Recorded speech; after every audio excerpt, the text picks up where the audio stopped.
From Keene in the Shire, the Liberty Media capital of the world, this is Daryl W. Perry, host of FPP Radio News for Sunday, October 22nd, 2017. Silver is trading at $17.04 per ounce. Gold is valued at $1,281 per ounce. Bitcoin is trading at 2.4 cents, and the average price of Bitcoin is $5,874.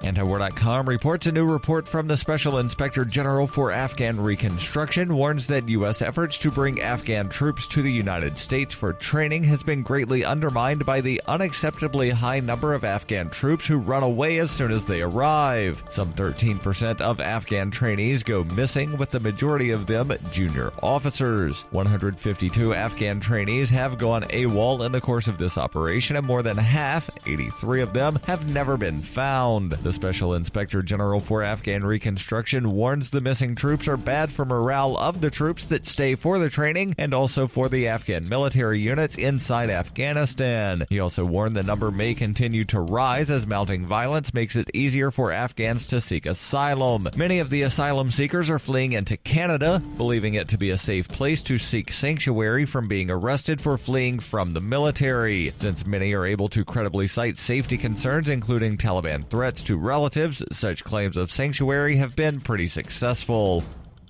For over 40 years, Roberts & Roberts Brokerage has been a trusted source for buying and selling precious metals. Gold, silver, platinum, and palladium. They don't feed the banks. They're Bitcoin preferred and have removed the minimum purchase amount for all orders paid in the digital currency. Call Roberts & Roberts Brokerage today for knowledgeable advice on buying and selling precious metals and a forward-thinking approach to new technologies. 800-874-9760 or visit online at rrbi.co.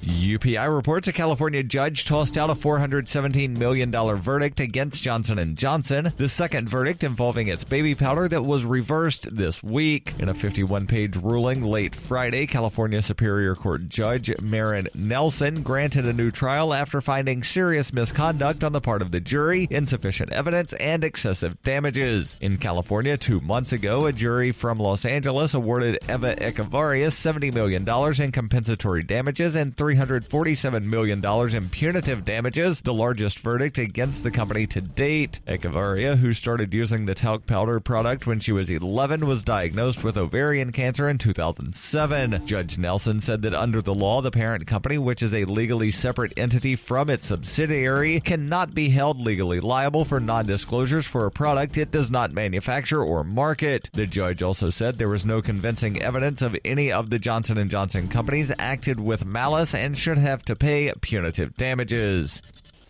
When you hear the word lobbyist, you probably think about greedy corporations, but not all lobbyists are the same. Some are fighting for the freedoms you hold dear. Liberty Lobby LLC is doing just that in New Hampshire, working hard to represent you, not some special interest group. You can help by going to libertylobby.info, where your contribution will give us the tools we need to ensure that your voice is heard. Visit libertylobby.info today to find out more.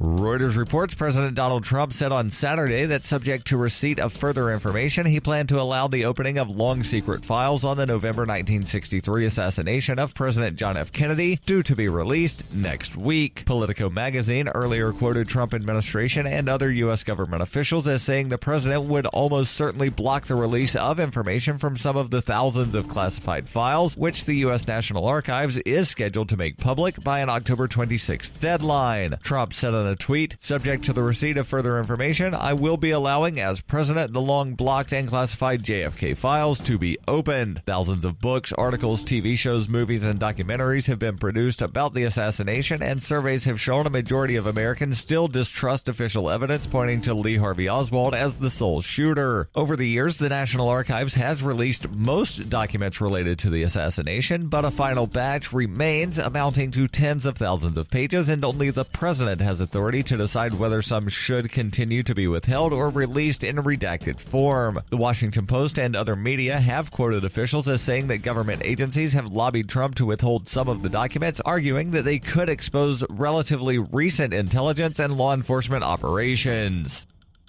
This has been FPP Radio News, online at fppradio.com.